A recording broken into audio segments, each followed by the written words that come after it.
Hi there, my name's Elizabeth, and today we're going to discuss how to know if you're cut out to be a wedding photographer.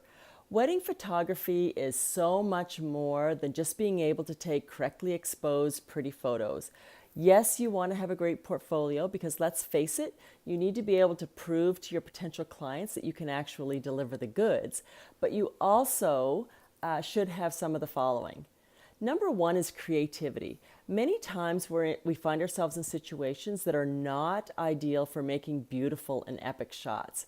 As a wedding photographer, it's our job and responsibility to find the extraordinary in the ordinary, either by using our shooting angles or cropping.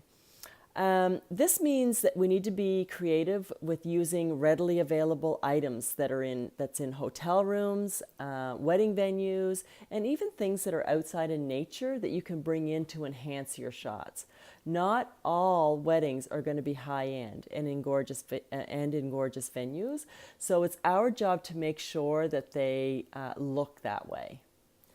Great people skills are a must. Photos aside, what your client will remember most about you is how you made them feel. Interacting with everyone from the bride and the groom to the grandparents and everyone in between is a reflection on your reputation as a photographer and as a person.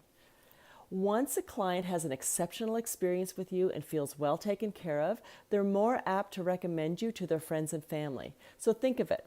If you receive terrible service from a store, even though they may have the most beautiful products, you're actually less likely to recommend them or to go back there again. So number three is flexibility. No matter how well planned out a timeline is or how well organized you feel you are, there's always going to be situations that arise that are totally out of your control. So for instance, I had a wedding last year that was supposed to be outside.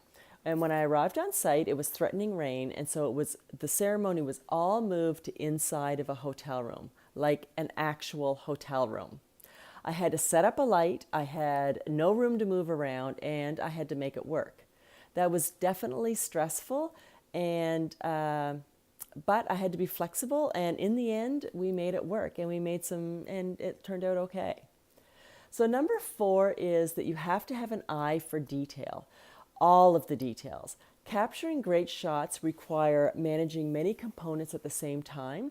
And some of those things would be like the composition of the shot, the position of the clients, lighting, where the sun is, if you're going to have to use a flash or not, the background, basically everything. As a wedding photographer, it is our job to also ensure that the bride and the groom are shown in the best possible way. So you'll also need to be prepared to fix the hair, fluff the dress, straighten ties and boutonnieres, and move environmental objects to distracting objects to make the photo the best that it can possibly be. Lastly, you need to be able to handle pressure. As I mentioned earlier with the hotel room incident, things never go 100% as planned. There will be times when you feel, panic starting to set in or some anxiety starting to rise up. So for instance, like if you can't get a flash to fire or your favorite lens that you were going to use doesn't seem to be focusing properly. Or if you're in one case where I was set up for a reception and the speeches last second were changed to the other side of the room from where I was expecting them to be and where I was set up. So yeah, that actually happened, but I had to be flexible. So you always need to be flexible and not panic under pressure. Keep your cool, keep a smile on your face, and keep moving forward. Because when it comes to wedding photography, there are no do-overs. You have one shot to get it right. So I hope that by going through some of these things, you found them helpful.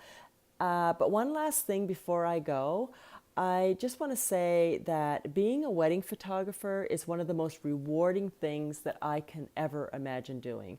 So if you think that it's for you or you think you may be interested, don't let anyone try to dissuade you or tell you otherwise.